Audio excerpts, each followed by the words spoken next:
Yo, we're back. Cuts inside episode 2 of the Champions League review. Wow, it's already come back this quick, but it felt like just the other day when we was talking. But look, we've got an absolute stellar cast for you here today.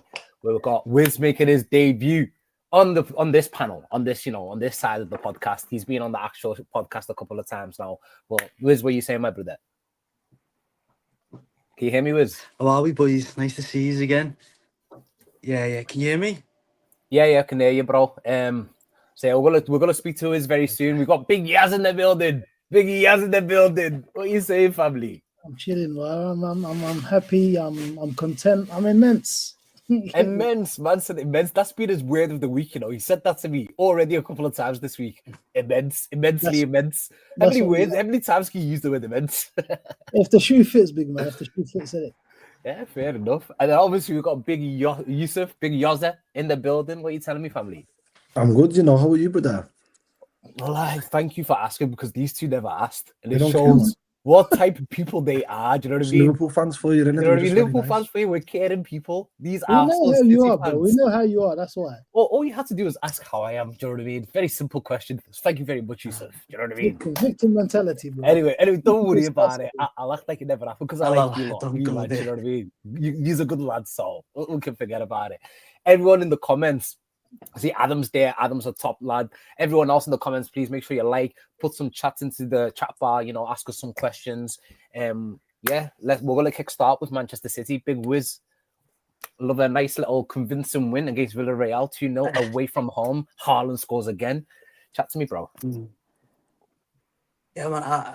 Boys, I remember at the start of the season, everyone was like, "Oh, City aren't going to do anything," and I was telling you how like everyone can have a blip, everyone can have a down season, but it seems like City are not allowed that. Like you win 4 or 5 in a row, the league, and then if it was Liverpool, Arsenal, it's okay. They can have a few 3, 4 off seasons, but when it's City, we're not even allowed one.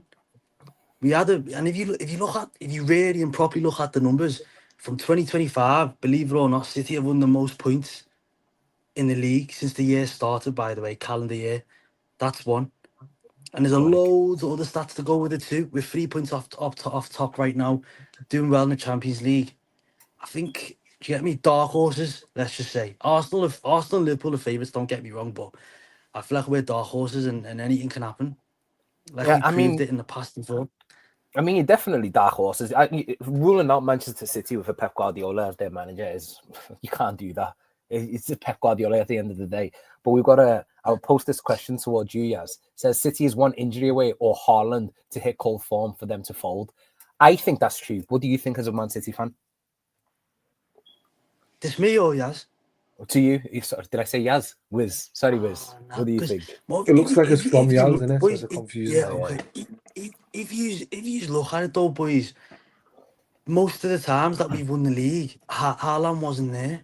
We've had Jesus, Mahrez, Gundogan, Foden, De Bruyne, all these guys play up front for the team, and still went on to win the league. I feel like players will come in and they'll fill the void, just like we've got players in Matis Nunes playing right back. He's not a full back, but he's doing a job. O'Reilly, everyone thinks he's a left back, but he isn't. He's a midfielder, believe it or not. So I feel like because of Pep's system, anyone can just come in and do the job. And I think losing Haaland, it won't. Obviously, we'll lose a few goals, but then it'll get everyone to step up and start scoring themselves. So I think saying lose a few goals is a bit of an understatement. You think you lose 90% of your goals. But, God, you said Manchester City, yeah. They've struggled in the Champions League last season. Really, really struggled. And throughout history, you haven't really, when I say history, I mean like the last decade. It was only the year you done the treble, the year before and the year before you really tackled Europe. Do you know what I mean? But so your history and Pep Guardiola's recent history in the competition isn't okay. He won it, but it's not like every year you get. It's not like Carlo Ancelotti kind of level. And the team that you've got at the moment, if Haaland doesn't score, no one else will. I know Bernardo Silva scored yesterday, but goals have to come from other places. And Haaland can't drag you himself to a league title, or he can't drag you to a Champions League. What he can do, he can drag you to the top 4 finish and maybe a quarter final of the Champions League. And if you look at the span in the squad, yes, you got Donnarumma, who's been good since he's come in, probably an upgrade on Ederson. But your team is just O'Reilly's and Rico Lewis and Bernardo Silva and his Lazzies and Savinio and Doku. It doesn't scream as an elite Champions League winning team. But with the Champions League, sometimes the best team in Europe doesn't win the competition. You know what I mean? But last season didn't tell us that. I think gone are the days where you find Liverpool 2005 out the blue win the Champions League, or I don't know who randomly with Chelsea when they won the Champions League was a bit out the blue. I think gone are the days that just like a random rank outsider wins the Champions League. It's 1 out of 4 teams, and I don't think Man City's in there. I mean, we got a comment here from Mohammed Elmi saying Yossi spitting bare NPCs. Pep might be finished. I mean, Bro, Yossi, the NPCs, O'Reilly, Rico Lewis, Savinio, Nico Gonzalez. No. But hey, who are those? Yossi, you're getting it wrong though. Like you're forgetting a lot of our players from like when Pep came to us, when he bought like a Rodri, for example, everyone. Don't know what's happened to Wiz there, but we'll go to Yaz. Yaz, what do you think of this current City team? Do they cause much of a threat? He never had to come back. The Wiz had to leave. I'll be honest with you, with this Man City team, they've got a striker that is so far ahead of the competition that anything's possible. That he could Mohamed Salah them into the conversation like last season. Like the rest of your team weren't particularly amazing, and Mohamed Salah had a absolutely phenomenal season. And it's looking like Haaland is going to have one of those record-breaking seasons where he may break his own record. So yeah, you can never write them off because they could win 5-4. Yeah, but what it is with the Champions League, it reminds me of Mohamed Salah. Maybe you can win. When you say Mohamed Salah last season, I know what you mean. I don't know if you mean it literally, but you had Cody Gakpo, you had Luis Diaz, you had Alexis McAllister, you had all of these kind of players who chipped in goals. Van Dijk, they chipped in away. Bro, these man, the highest goal scorer outside of Haaland, I think, is 1 goal. No, I hear it. But what I'm saying is, remember, it's early in the season, right? Yeah. And Liverpool's Mohamed Gakpo's and Diaz's and Nunez's, they all got less than 10 goals last season. But Liverpool in the Premier League, in the Premier League. Yeah, do you think Savinio and Foden are going to get you 15, 16 or all? I think Foden could explode at any given. I mean, he hasn't shown any. Honestly, do you believe that any other than Haaland is going to give you plus 15 goals? Marmoush could 100% give you that. Marmoush could 100% give you that. Marmoush left fair. Marmoush, yes. He's a very, very good goal scorer, Marmoush. I think Shirky, if he stays fit, could give them maybe 7-8 goals in all competitions. He's struggling, well, he is, but he's. I'm saying, you're struggling to name more. I think one thing we can all agree on. I think Foden could definitely get you 10 goals. I think one thing we can all agree on that Haaland. There's a history of him doing it. It's just at the moment he's not probably the best moment. Haaland is definitely integral. I've got a question for you. And they're contingent. But Haaland's going to score probably about maybe 60 goals in all competitions this season. So he's going to... Like with Mohamed Salah's first season, we finished 4th. We scored 44 goals. We got to a Champions League final, his shoulder went. Sometimes you could have such a great individual season, but it doesn't really peter out for the team. No, but he got you to the final. That's what I'm saying. Yeah, he did get us to the final, but we never won it. You know what I mean? We won not that year. Yossi, and boys, you're forgetting too. What about that treble season when Haaland scored like 60 goals all comps or something? It was the same thing. Like it went from Haaland's not going to work for City, and then he started scoring. Gundogan. You had Foden on his pump. You had Kevin De Bruyne. You had Riyad Mahrez. No, they had a same City. Well, how about this as well? It's not the same City. You had Kyle Walker. You do know the same City. I mean, at this question, you do know City are top scorers though in the league.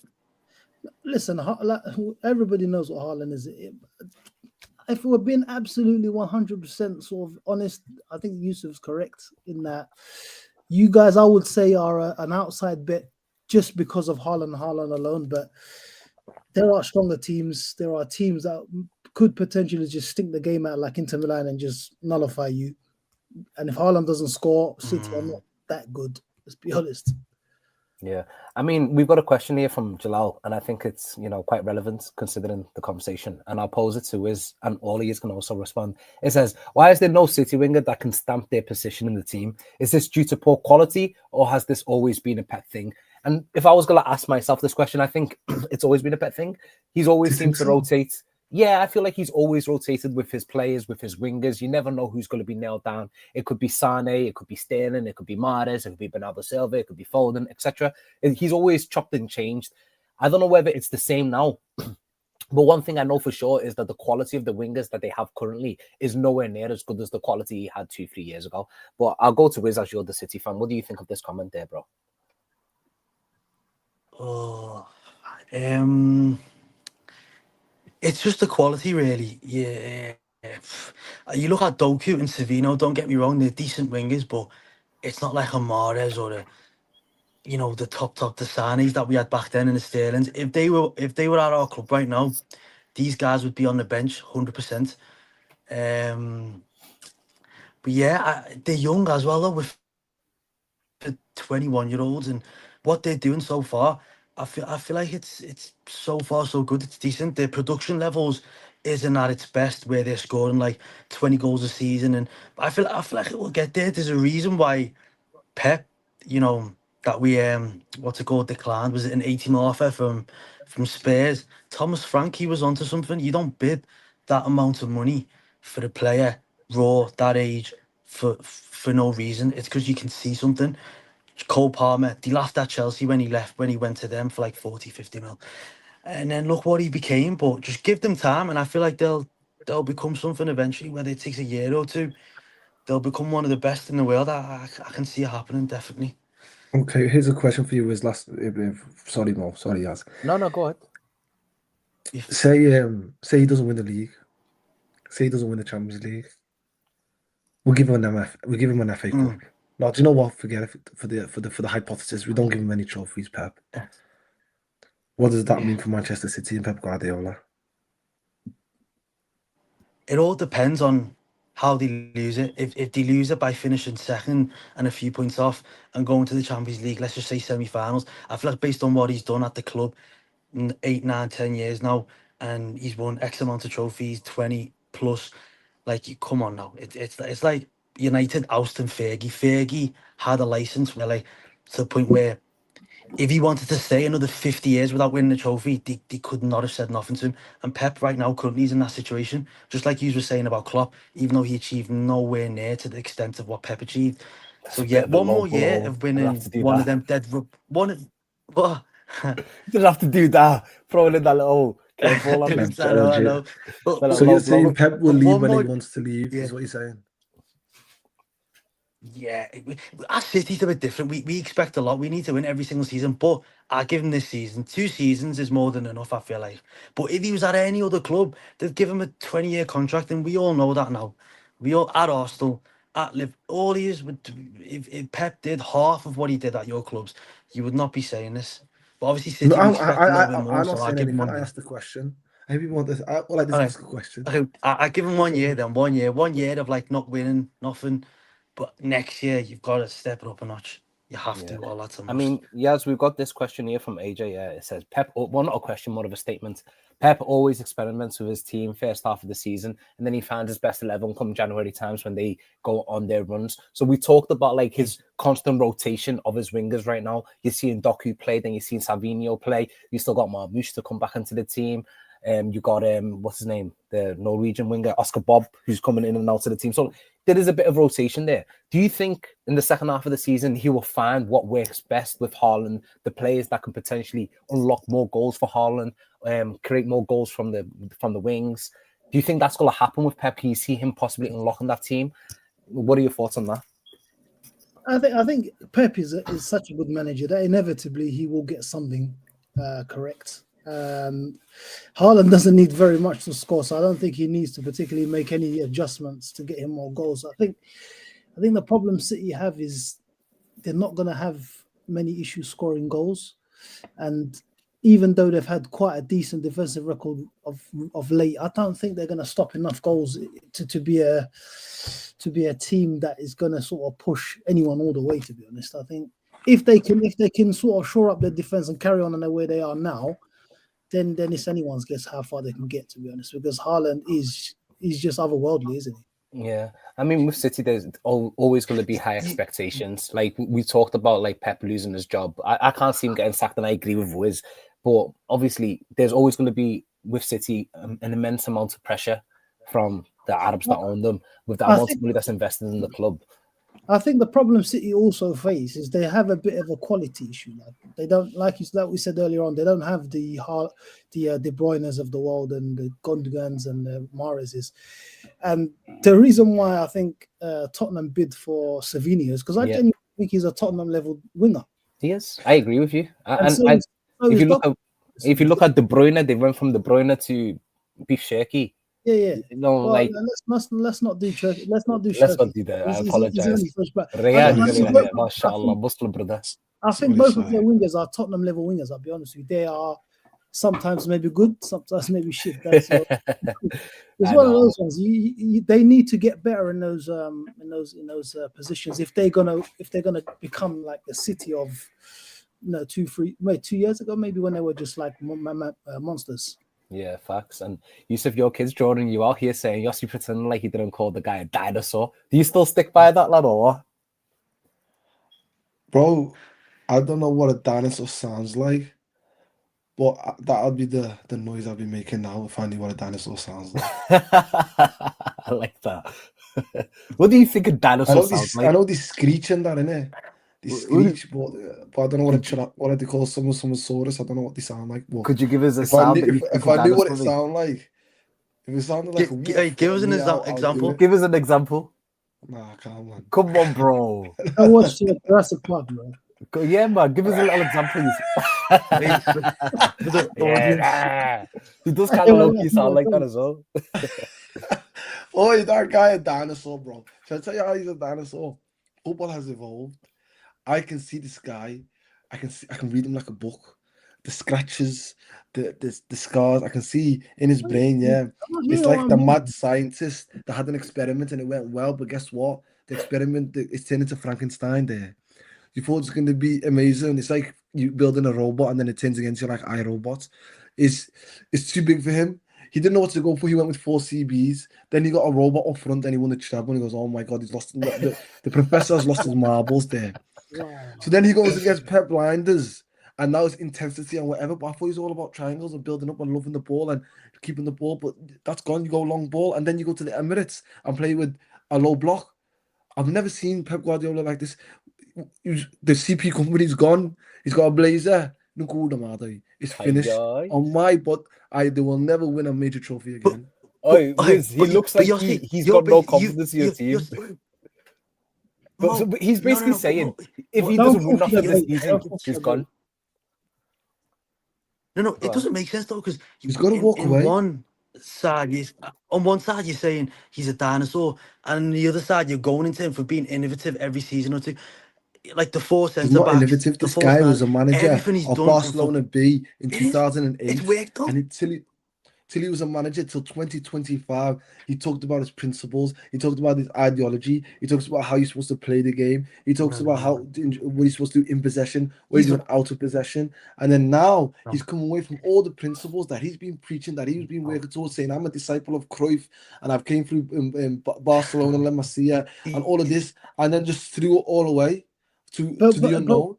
But wouldn't a dinosaur you've got to be somebody that dies on that hill and carries on until it sort of explodes on him? Yes, he's changed his ways. So he's clearly not a dinosaur. A dinosaur is but like the dinosaur was alive millions of years ago, but they also developed these different types of dinosaurs. There's different types of dinosaurs. They also evolved. In the end, they died. In the end, they're not here anymore. But even though they evolved a little bit, then they hit a brick wall. I'm telling you, the brick wall is now. I'm loving the analogies. Oh, like Yaz, I know you got smoke, but save that for now, G. I'm just saying, bro. No, look. I'm loving. I love the analogies. I'm loving the dinosaur analogies. I love that we got a little dinosaur sound bites. The chat seems like it's enjoying it as well. Yossi just tore City to bits, quality, and Jalal saying, "Is a turkey dinosaur." Who remembers turkey dinosaurs? Who remembers turkey dinosaurs? Say? I don't know what Good. that is. I'm glad no one answered because they were haram. Did Anyway, he say what?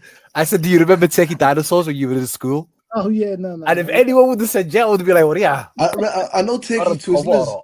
I remember turkey drummers, not turkey dinosaurs, bro. Oh, so was it Jalal the been Cutz? eating some crazy Jalal, what are haram, you like, been chill, eating, bro. bro? Man's from the North End, yeah, like, Wiz, I Uncle know that you Mo. gotta go soon, innit, bro? So I want you to Wallahi, give was us. right. You guys are about to see Pep in a couple of weeks, so I suggest you sort of pipe down a little bit. Me Yeah, and Mo, we're gonna be in the away end. I Me and can't Mo. wait, man. At the Yeah, Etihad, boys. Walk. I can't wait. I'm there. I will be I'm there, there in bro. the away end, behind that goal, kid. come on. Wiz, I know you gotta go soon. Any last comments on City, Pep, Guardiola, All I all want of no that? Forest. So Any- These Liverpool fans, Nah, these I won't Liverpool comment on fans- City. You are. Look at this guy. You just Taking said those dinosaurs are turkey lovely. dinosaurs. There's Anas, you're nasty, you lad. Oi, Oh, go on. man. Who's got on the weekend? But Wiz? no, I feel like right now, lads, who've we got? I forgot, you know. Who've we got actually? What This kind of isn't a City good fan sign. are you? I'll check it up. Like, Do any of you know? yeah, you got Villa away, who have been on some good form. They lost today, though. Oh, mate, yeah, you know, Villa away. What am I on about? Yeah, they that's going to did be a go hard ahead game. Eagles. Our Yeah, I next, watched it. You're gonna our make next 4 Villa games are going to angry be for hard, to be Liverpool honest. the It's following Villa. week. Villa away. Everyone's saying Villa Villa away. away. Aston Villa. Yeah, Villa away, Villa away. Yeah, that's going to be a hard game. But the next few games, the next 3-4 games, it's Villa, Newcastle, Liverpool's part of it. And there's another 4th team. I forgot who they are. But again, that's going to be make or break. If we can get through them games, win most of them. That sounds Yeah, like I 10 mean, it'll points. tell- That seems like curtains to me. hopefully, inshallah. But we'll come back then, inshallah. I'll get on the pod then, hopefully. And Yossi, dinosaur, we'll see if Pep's a dinosaur in a month's time. He's gonna finish above. He's gonna finish above Scott this season. You watch him. Nah, I hear it. He's But nice one. I think that really does cover off City in as much detail, because Yeah. who really wants to talk about that cheating football club? Let's get into some proper football establishments. But before we do, I want everyone to be like Ross. Ross has just subscribed to Maiden Talk Stuff on YouTube. He's just subscribed to Cutz Inside on Instagram, on Twitter, and on TikTok, whereby you're just sat there on your phone watching us talk amazing about football, and you haven't even clicked that button. Why can't you just click that button? It doesn't cost anything. It doesn't cost nothing. But look, we're a new channel. Peas and that. We're a new channel. We're only getting set up. We're slowly building. Do you know what I mean? But we're working hard to bring you content. So all you can do, if you could subscribe, if you could like, but then if you could go the extra mile and share this with your friends, your family, your nan, your dog, whoever it is, share it out for us so we can get the followers up. But I think we're going to move on to, let me word this correctly, the best team ever, maybe, unstoppable force, absolute, titanium, immovable object. I don't know what you want to say, but there hasn't been many comments about Arsenal just as yet. Maybe people are just bored of them. But we'll go to you guys representing Arsenal. I love an absolutely beautiful performance against Atletico Madrid. 4-0. Absolutely made them look like a youth team. One of the best Atletico Madrid, notoriously one of the best teams in Europe. You made them look like a youth team. You made Diego Simeone look like an amateur. You just blew them apart. 2 set pieces, which I think we'll get into, which I was saying to you guys private chat the other day. Don't understand why people don't like set pieces, like it's never been part of the game since the beginning of football. The question is about set pieces is what are you supposed to do with set pieces other than try to score them? I don't get it. Sort of, give it to the other team or something. What is the dumbest thing I've ever heard? I think the most impressive thing, and I'll let you come in from this point. I think the most impressive thing for me is forget about conceding goals. You're not even conceding chances. Let's add a nice one. People are not even getting shots on targets against you, man. And I find that so mad. And if you just get that one goal, it's basically curtains. How does that make you feel as an Arsenal fan? Listen, I'll be honest with you. At the moment, I'm flying, I'm floating, because like everybody can hate and talk about corners and stuff, but the truth of the matter is Arsenal play almost anybody and everybody nowadays, and we're facing just 10 men behind the ball for large parts of games, and they're just trying to catch us on a counter attack. So, sometimes it's very difficult to break down sort of a low block. So you have to find, solutions. But Arteta, everybody can say what they want about Arteta. And even, like I said to many people, even though I can't prove it just yet, Arteta is, for me, one of the top 2-3 managers in the world and will go down for me as a great when all said and done. Because this guy finds and studies, and the set piece thing is for us is something to, it's a complementary piece, because if you can't play football against you and all you want to do is defend and park the bus and make it very difficult for us, which every team has a right. You know what I mean? They're not here to make it easy for us. We're not going to do the Arnie slot and say, teams are kicking the ball long and parking men behind the bus. You have to find a way. And once we found a way against Atletico Madrid, and we got that corner, the free kick, which felt inevitable, to be honest with you, because we did have quite a few of them. What they did was they tried to play football against us and they got absolutely ramsacked. And that will happen to any team that tries to play football against Arsenal. So let that be a lesson to Crystal Palace on the weekend. Just park your bus and hope we don't score a corner. I mean, that's what it is with you, Yusuf. I'll come to you. Like, if you're playing against a team with a low block, I think set pieces is the perfect opportunity to break down a low block, because you're putting that ball into the box. There's going to be jeopardy. There's going to be an opportunity for you to score if it's a good set piece, if it's a good cross. And let's be honest, the way not just Rice, but also Saka whip that ball into the box from corners is, I don't think I've ever seen anything like it. Every single time, 9 out of 10 times, it's almost perfect. We've got Jalal here in the chat saying Declan Rice could be the best set piece take I've ever seen. Obviously, he's not talking about shooting; he's talking about his crossing. So I want to come to you about the set piece ability of not just Declan Rice but also Saka, and how important it is for the team to have this weapon in their arsenal. Pardon the pun. I'm proud of myself with that one. Are you getting too good at this there? Well, what's it called? When you say he was that first half wasn't amazing from Arsenal or Atletico Madrid. But what someone told me in the week, and it's not what I said. I took this from someone. It's when it's such a cagey game and you have a low block, like you were saying, and you score a goal, it makes a team come out then. And whatever the low block and the formation that they've been wanting to play is scrapped straight away, and it's plan B. And a lot of teams, I'll be honest with you, don't have a plan B against Arsenal. It's low block. What do we do now? After we're going 1-0 down, we just go on attack. But then that's how you lose 2, 3, 4. And that's what happened to Atletico Madrid. And that would have happened to Fulham as well. But the question I have is, how do we... Arsenal a couple of years ago, yeah, they were proper they were proper like a footballing team with Odegaard and stuff. When you finished 5th and then you went to 2nd, and that season was great, but you had Rob Holding at centre half, and then the 2nd season you went a bit more pragmatic. Then the 3rd season you went a bit more the other way, which is last season, with all the defenders and all of that kind of stuff and the set pieces. Do you think that there'll be a time? Do you think you're over reliant on the set pieces? Like, what are the percentage of, I don't know the stats, what are this percentage of open play goals? What's your chance creation like? There's going to be a time where Declan Rice is he going to be on 100% of the time? That's the question I have for you. Bro, I'll be honest with you. Look, this whole thing that we're over relying on set pieces is not particularly true. It is that you have to take what the game gives you at the end of the day, right?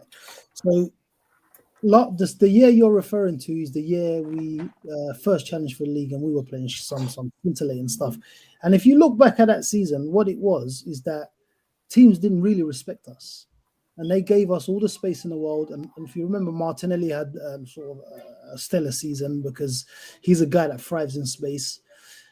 This following season, we didn't go pragmatic. I think again, if you watch Arsenal games, which I don't know if you guys watch, as obviously probably not as much as I do, we always have most teams pinned back in their box, and we have the majority of the ball. For me, that's not pragmatic football. What that is we're trying to find solutions to what's presented to us. A lot of people are saying these set pieces are unsustainable, but we've been doing this for 3 seasons. Nobody ain't figured this out yet. It's just like what Mohammed said. If the delivery is on the nose, and you have the Michael Jordan of centre backs in terms of the way he jumps. He looks like he's just there's. I think I saw an image against Atletico Madrid where he was surrounded by 4 defenders, and he's still on the header. So as long as you have that recipe, it's something that's always going to pay off.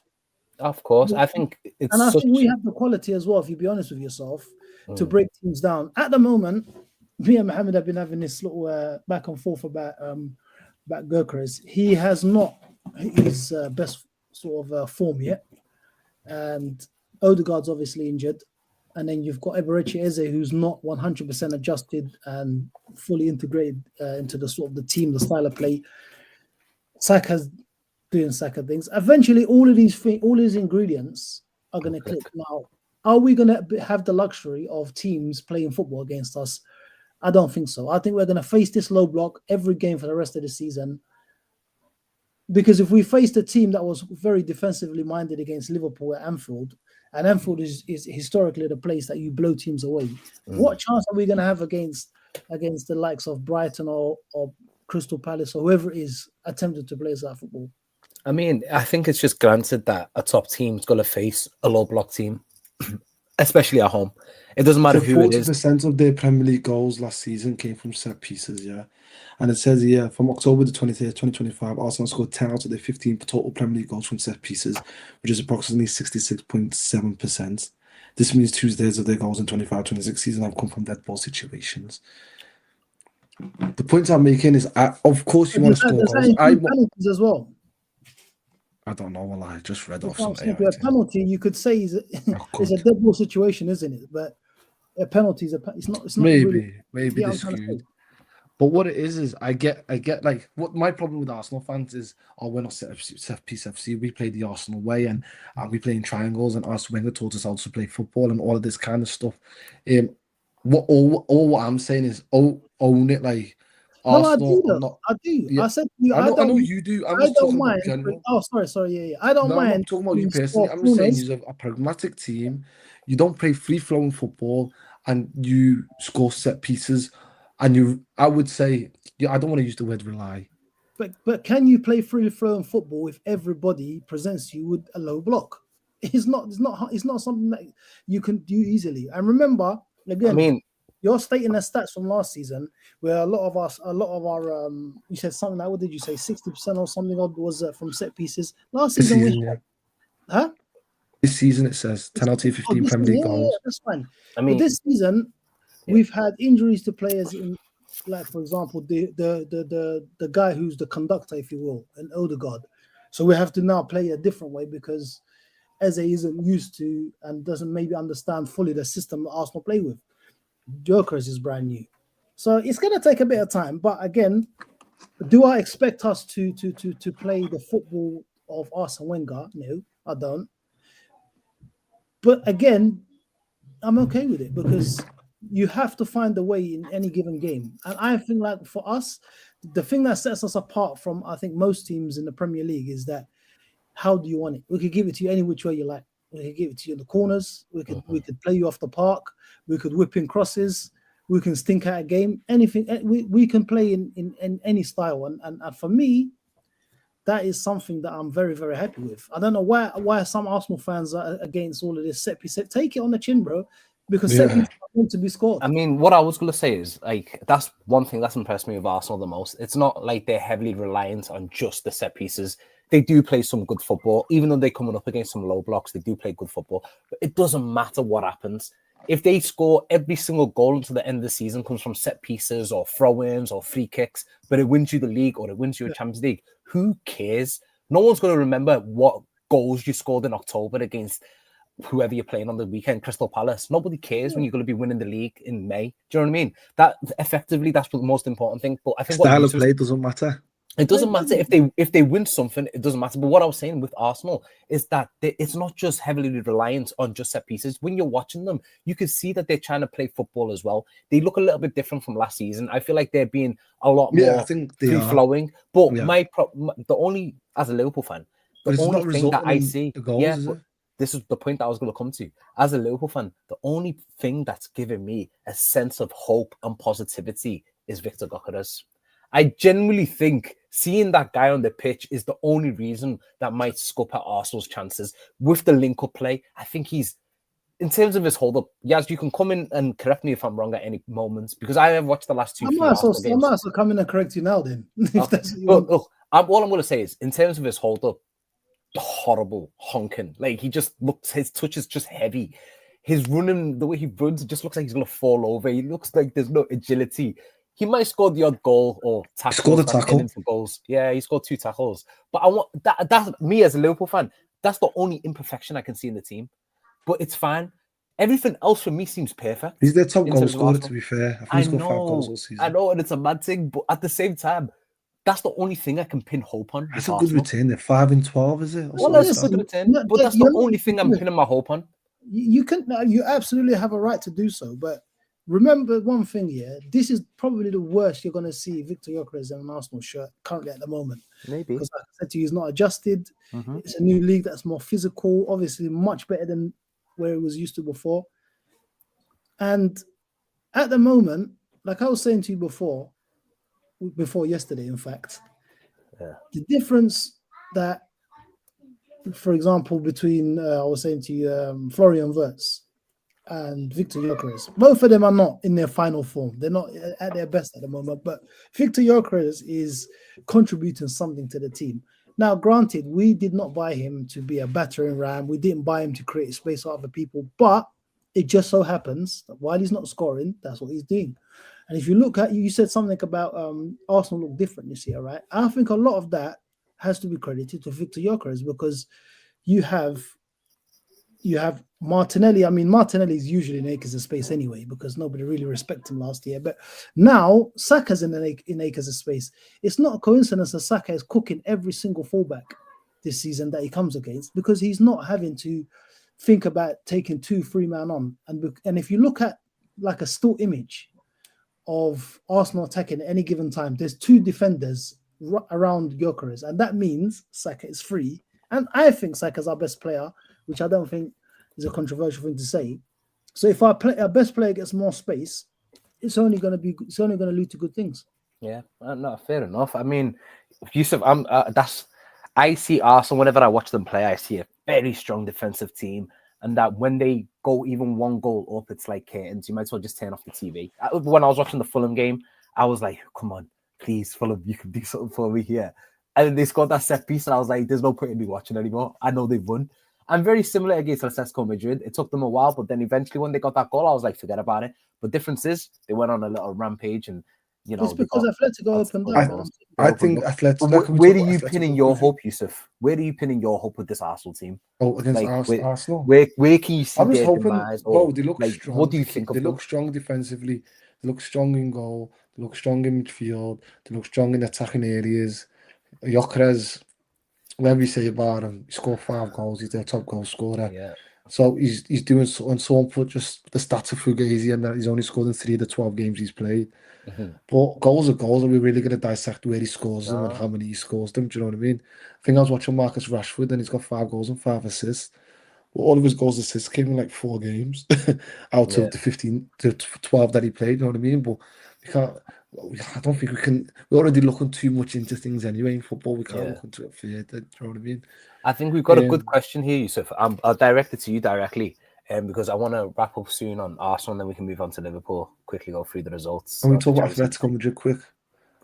Let's pose this question, and then we'll move on to Atletico Madrid. I'll ask both of you, but it's a good question here from Adam. It says, have Arsenal changed the Premier League into a direct football league like the 90s? A lot of teams doing long throws, etc. What's your thoughts on this, boys? I think Jamie Carragher's a wanker, personally. That's what he is. Watch your mouth, you. It's that prick that started this narrative. But Arsenal haven't done anything. When Haaland came to Arsenal, Man City, they started to play more direct football. A little bit more. It wasn't like a drastic change. Well, I wasn't that drastic. It was a drastic change to what City were doing previous. They were that little ticket. I don't think they were playing to his strengths, though. There's times you just stood up there and they were not going direct at all. They were all playing. Another guy like last season where they tended to go direct, and this season where they tended to go direct. The treble winning season. Another team that were very direct but nobody ever talks about is Jurgen Klopp's Liverpool. They used to lock balls over the top, have Salah when they chase it down. Is that not direct football? I think when he says And they were direct, very successful in spurts, but look at the last sentence there. It says a lot of teams doing long throws, etc. I feel like Arsenal were kind of the pioneers of this long throws. Well, we No, were, but I think going Thomas long Frank was already control doing it kicks. at Brentford. exactly. Like bro. Thomas I know, but Frank was doing Arsenal it at made it Brentford. fashionable. That's what. Did you see Sean Dyche's press conference yesterday when he came in? Yeah, he said like football's gone back to like. He said it's like in kicking it vogue. long. He said it's in Yeah. vogue. He goes, Skinny jeans, flare he jeans. goes, skinny they jeans, laughed flare at him jeans. 10 years ago with the way he played football with the set pieces and anything. But when a big six team does it, it seems like everybody can do it. Do you know what I mean? It's fine if the big six do it. And then he goes skinny jeans, flare jeans, skinny jeans, flare jeans. So that's what football's like. There, skinny jeans, flare jeans, skinny jeans, flare jeans, Yeah. regular jeans. One Bro. said someone's laughing at my trainees. I had to tell them it's Tom Atletico Ford. Madrid, bro. I need to highlight one. I watched them at Anfield. Yeah, I was at the game against Liverpool. Yeah. I need to And highlight for one. 25 minutes, we bopped them and we'd absolutely Atletico Madrid. Oh, right. We played for 25 minutes and we've absolutely bopped them. It was like Mo Salah scored a great goal. And then for some reason, we took our foot off the gas at 2-0. And then they just got these two big goals. And then they got a goal in either side of the half. Yeah. And then you're thinking, where did them two goals come from? What's his name? Marcus Llorente. Marcus Llorente, right back centre mid. Yeah. Play right back and centre mid that game, and then Van Dijk last minute goal. So like, Atletico's not the Atletico. I'm not here to try and like rain on your parade. Well done, Arsenal. And listen, I'm 4-0 not going to pretend that like they are who but they're not like the one But- that was in the Champions League final and all of They that. smashed Real Madrid 5-2 not too long ago. They ran Liverpool very close. They smashed Frankfurt 5-0 last week. They're not mugs, Atletico Madrid. I'm not going to pretend like this is the Diego Godin version of them. But Yeah, this 4-0 against Atletico Madrid is the joint heaviest defeat in their Champions League history. So that in itself is something. But I wanted to say one last thing about Arsenal, but this Mr. Martin Zubimendi, what a player, man! I need to give it that guy. He is amazing, and I'm so glad. Alhamdulillah. That he's moving to Liverpool. Oh my god! Oh my good god! If he was playing for Liverpool, Do you know what's mental? That's exactly the same play that we need right now. But it would be painful. Man. this Fuck off, would you have got been Curtis Jones. no. That's what I mean. This would have been Curtis Jones, this would have been the perfect segment into Liverpool because I was going to mention Curtis Jones, but we're going to pause that little segment because I want a quick fire question from 2 years because we've got a few questions in the chat. First one is, where does Declan Rice rank amongst world midfielders top three? I want you to just tell me quickly if he's top three, top five, yes or no. Well, according to you, he's not better than Henderson. So he's not. with No, that- we're talking. Did you see that video when I tried to help him out? Nah, man. What's there to I tried help? to- All Don't I, help me. I don't want to divert this conversation, but all I'm Yeah, gonna no, say sorry. is he's the Top- most disrespectful footballer ever. But go on. What- I can't think about all the midfielders in the world right now, Paul. Well, Like you think of how about Vitinha, you think of Pedri, you think of Caicedo, Vitinha, you think of Pedri, Caicedo, Yeah. Valverde? the ones at Real Madrid. Valverde's What's his alright name? at these days, but anyway, Valverde. I don't think Schumanni's that great. Who else? Bellingham. Bellingham is here centre mid. Bellingham is not better than Rice anyway. So we're gonna just like quickly, swiftly move that one along. Bellingham's not better than Rice. No, not on his life, bro. Not on his life. Bellingham is not better than Rice. No, where did he play? What are you talking about? Bellingham's not a centre midfielder. Though. Bro, who is this Rice that they watch? Because I don't think I'm watching the same Rice. What I'm trying to tell you is You Bellingham used is like to a in the number corner 10, and let isn't the he? adults talk, bro. Isn't Bellingham a second I striker? can't believe you just said Bellingham's better than Rice. Can you hear me? Yeah, Yeah, no, yeah, I sorry. think Bellingham, sorry. yeah, he's probably more of a sort of a 10 than an 8. I Bro, don't I'd think rather you have compare Bellingham in the Bellingham. 8 than Rice. No, you can't. Sorry? Oh, You just be quiet, please, bro. Adults are talking here, bro. Yeah, Oh, I Bellingham is don't probably a know. little bit more forward. I think Rice's competition in that position would probably be Caicedo. Probably can't believe what I'm Pedri hearing, plays in a Wanda. similar type of areas of the game. I think. Why is my mind gone blank? Like, where's the 8s in the world? Don't we have Wallahi, one boys, better we've than got Rice? 15 minutes. I really need to move on this conversation, but I genuinely want to For know. me, Rice is top 3 in the world, bro. I just want to know who this Rice is, Walla, that you guys watch, because this is mental. He's world class, you know. He is, but Bellingham. Okay, anyway. Bellingham. No, he's not better Tell than Bellingham, but when you talk about midfielder, Bellingham doesn't play that position. Anyway, That's we're gonna my move it sticking on. point. The last Anyway, 15, let's get the last 10. We're gonna talk about Liverpool. Yeah, you mentioned Zubimendi and the player that controls the tempo, passes the ball. He looks he brings a lot of calm to the team. Yusuf, you mentioned Curtis Jones. How important is he for Liverpool? And how amazing was he yesterday against Frankfurt? Obviously, we've been a bit of a rut. How important do you think that result is yesterday? Just chat to me about the game yesterday and everything. I think he knows what it. Number one, I want to say he's a scouser and he knows what it means to put on that red shirt every single day. And I hope that he's keeping them. I know that the professionals, Van Dijk, Salah, all of that keep themselves to account. But with him, with the interview that he done after yesterday, he was talking about the games being a basketball match and nobody getting the foot on the ball. But him and Dominic Szoboszlai yesterday, absolutely fantastic. After the first 5 or 10 minutes from Frankfurt, we're just doing these mad attacks and just throwing everyone forward. They just got on the ball and calmed us down and got us playing.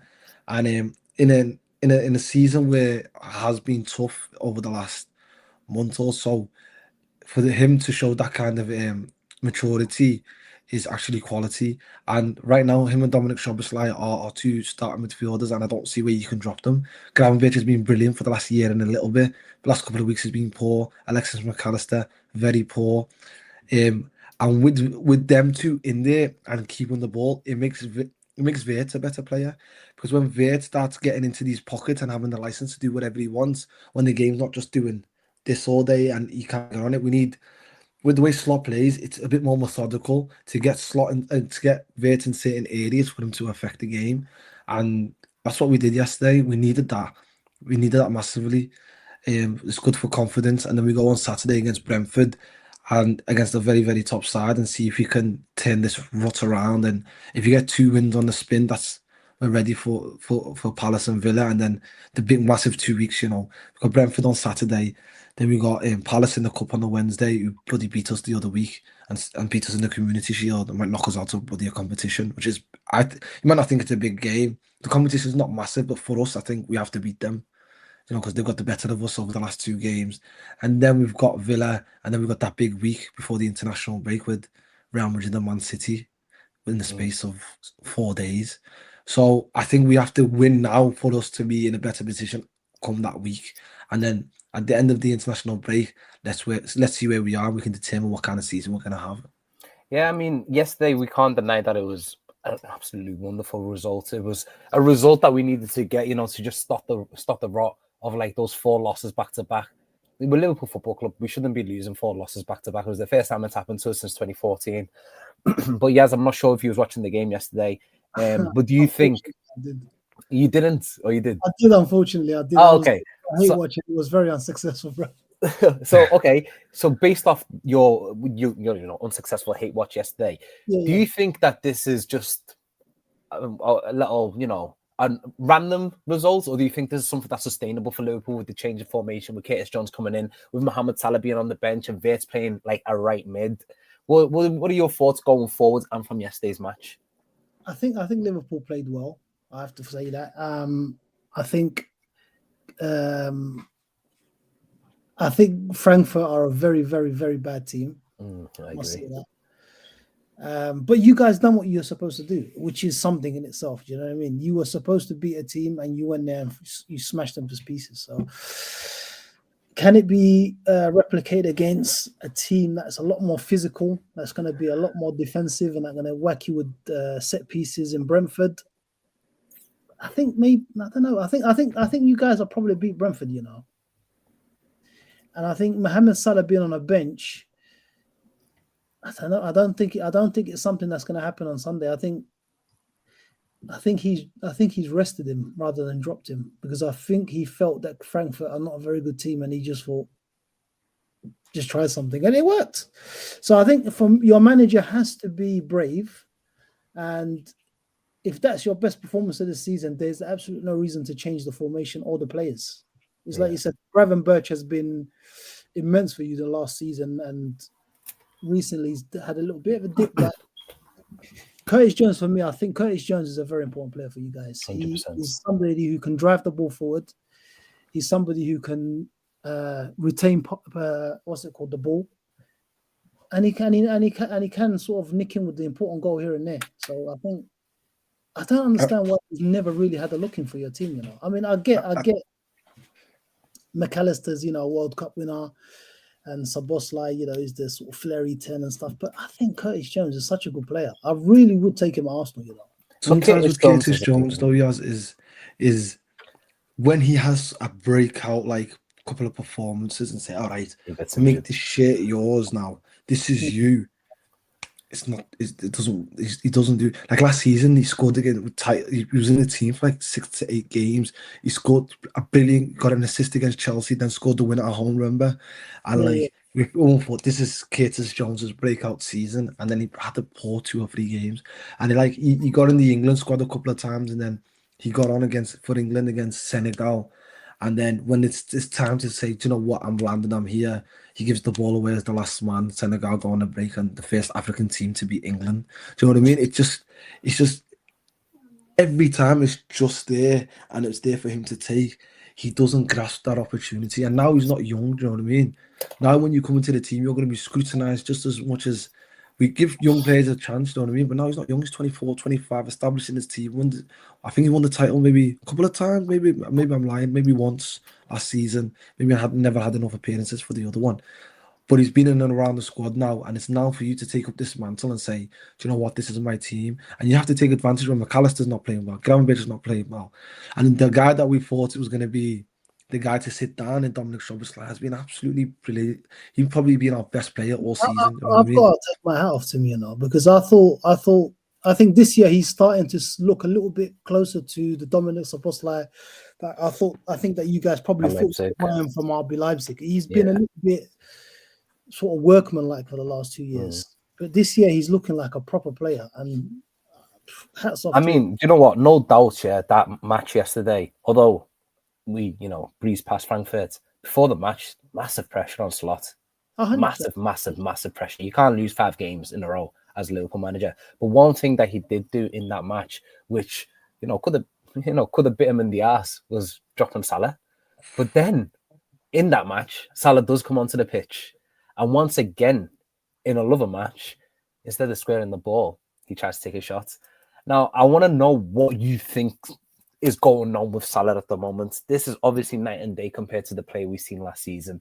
I feel like personally, he's a little bit in his own head. I feel like he's overthinking things. I think he's his biggest critic. I think he knows he's been bad, so he wants to prove that he wants to prove that he can be good again, and he's like forcing it a little bit too much.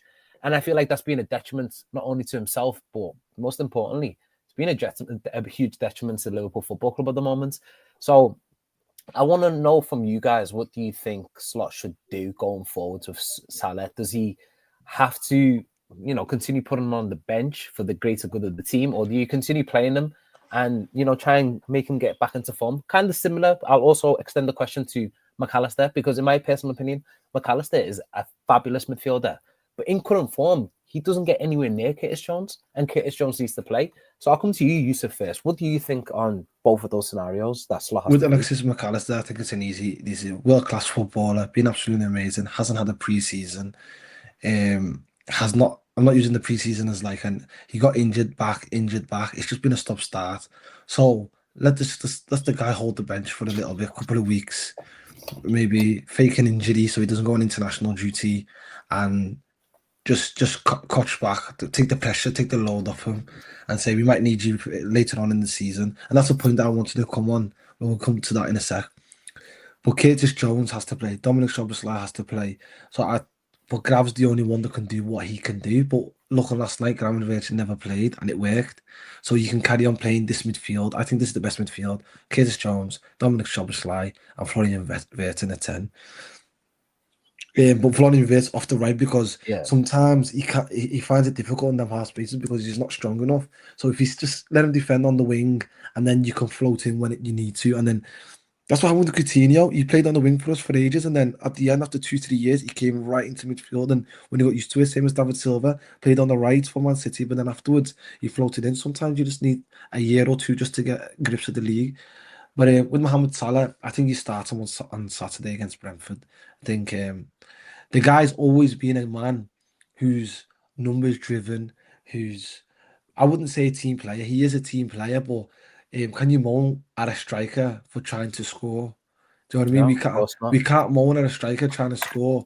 And when he's going through a tough spell, if he feels like there's a chance for him to score, he's gonna go for it. Mohamed Salah doing that, Mo and Yaz, he's always done that since he came in. You know, there's always been a man free and he took the shot. There's always been a man spare. But it's So never I been a don't know problem before. why. The course. problem with it last night, sorry, Yaz, just the last little bit. Sorry. The problem with it last night is it's the fact that it's Vert and he needs his first goal. Do you know what I mean? If it was anybody else, if it was Gakpo there, I wouldn't be bothered. If it was Ekatike there, I wouldn't be bothered. But if it's Isak and Vert there, I tap in. How much would that mean to Vert? How much would that assist mean to him, to the players, for him to get his first goal? Because he's under pressure, £115 million. You get me? It's a tap-in thing. It's like when man get a penalty and someone hasn't scored for ages and they give the penalty to man. Do you know what I mean? Was that Havertz with Arsenal last season, was it? Or the season before? Yeah. Sometimes you need to do things that are good for the team.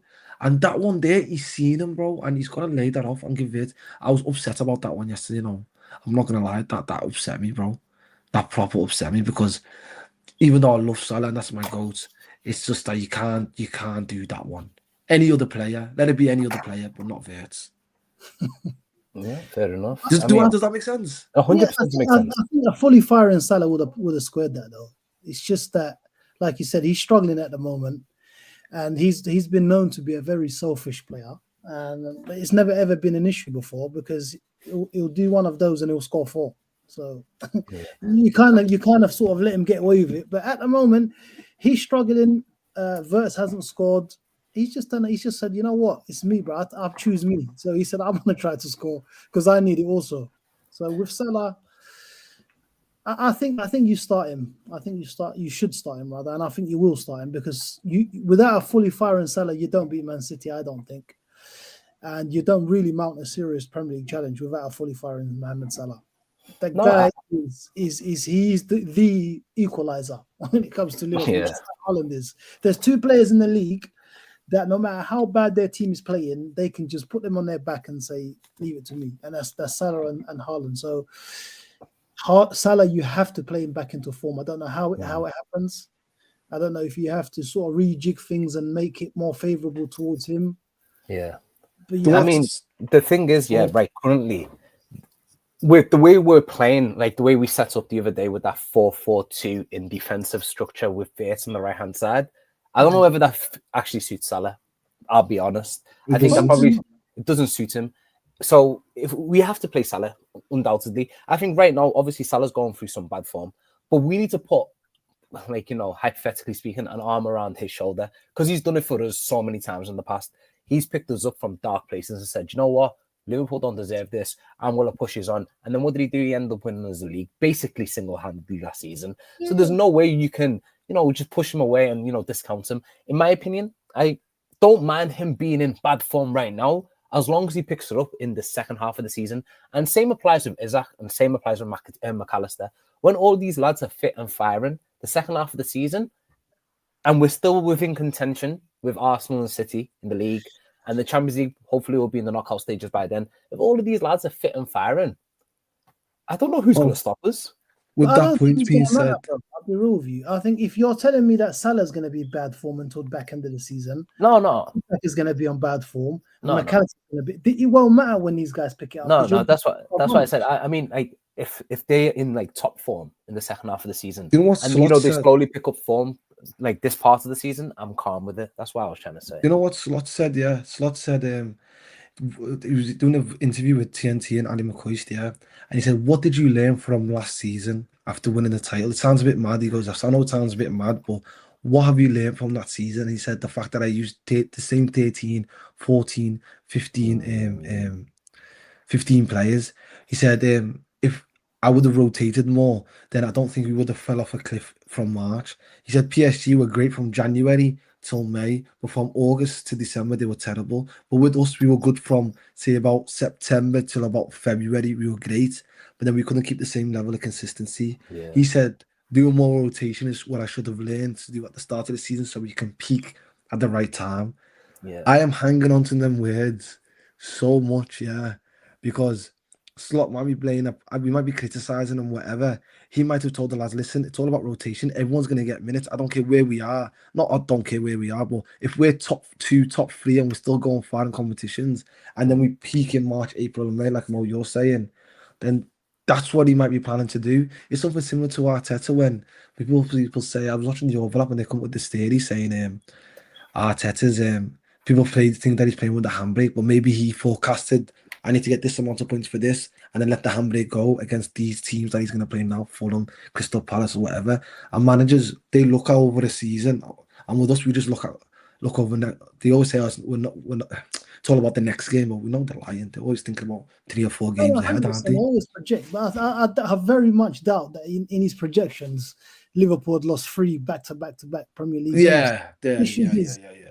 You're rotating in and out players that are not in form, and because a lot of your team has sort of had like a turnover, these players have to consistently play in order to learn each other's patterns, their runs, and etc. So I think he needs to cut this nonsense out of all this chopping and changing and have one set team, let them sort of get going.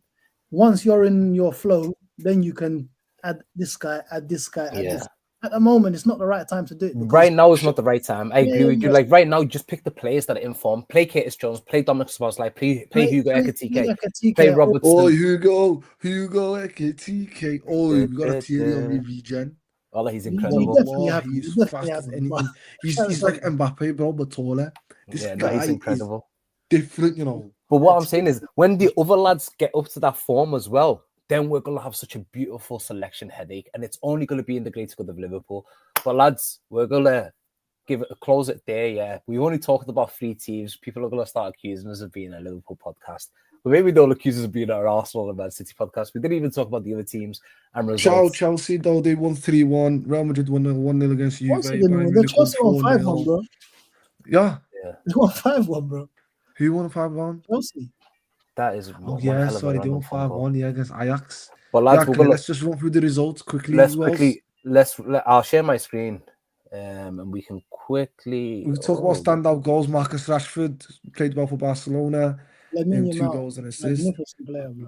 Let me try and share my screen, and then after I've shared my screen, then we can talk about which. Pafos and right, so 0-0. You've got Barcelona beats Olympiacos 6-1. You've got Kairat vs Pafos. How on earth is that a Champions League match? I don't even know. Arsenal versus Atletico Madrid finished 4-0, obviously. Bayer Leverkusen 2, PSG 7. Interesting. Yeah, great game. There's obviously some good results there, lads. But is there any that stick out to you that you want to quickly touch on, boys? PSG and Vitinha, that rocket. Nuno Mendes scores again. From left back, probably the best left back on the planet. They're going to take some stopping, man. PSG. Yeah. Dembele's back as well, got on the score sheet. Kvaratskhelia score. Scored again, yeah. Fantastic goal. PSG Juve and Real Madrid look a bit shaky warriors. I know Bellingham. I think you guys are going to give them a good. I think you guys are going to beat them at Anfield. You know, I'm more worried about Brentford than I am Real Madrid and Man City. You guys have to be ready for Real Madrid. You get me? It's not one of them that we have to. Inter Milan are going to give you one hell of a hiding, bro. Bro, Vlahovic, for Juve ran the whole pitch, and Courtois saved. They're lucky, you know, Real. I know, long day. But lads, like they got Pafos from the highlights. Keeper went crazy. Our kids fucked in halls. You watching that game? Yes, Yossi, as always, you've been absolute superstars. Yes, nice Champions League review. Do you want to give a little shout out to Sports Uncensored to whoever's watching? Hopefully they can like, share, and subscribe to this channel first and foremost. And then after you've done that, scoot on to Sports Uncensored. I'm sure Mohammed will drop the absolutely in the description or in the comments, and come and listen to some content that's not tinged with the Scouse accent. Now, please do make sure you move over to Sports Uncensored. Honestly, Yaz and the boys are absolutely smashing it, and I love it when their videos come out every week. It's amazing. But Yusuf, do you want to do a little shout out for what's coming up for Cutz Inside? Cutz Inside will be back on Monday again for our Premier League roundup. Hopefully, Liverpool get the 3 points, and Arsenal lose whoever they play against. Also GTA Granby Toxic Athletic are in Liverpool County Premier League. two teams. We've got a game on Saturday against East Villarreal. It's at 3 o'clock on Tiber. And we also have a game on Jeffrey Humboldt against L4 for the reserves, aka the development squad. And that's quarter-past-1 kickoff on Saturday. So that's Granby Talks to Athletic on Twitter, Granby Talks to Athletic on Instagram, and GTA. And we're also getting a vlogs coming out of our last game last Saturday on the Maiden Talks to channel, GTA vlogs. Make sure you watch out for that, like, comment, and all of that good stuff. If you want to see more vlogs and different content, please let us know. We'll try and do as much as we can. Absolute belter. Up the GTA, up Sports Uncensored, up Maiden Talks to /Cutz Inside. Nice one again, lads, and we'll speak again soon. Thanks everyone in the chat as well. Peace. Cheerio, lads.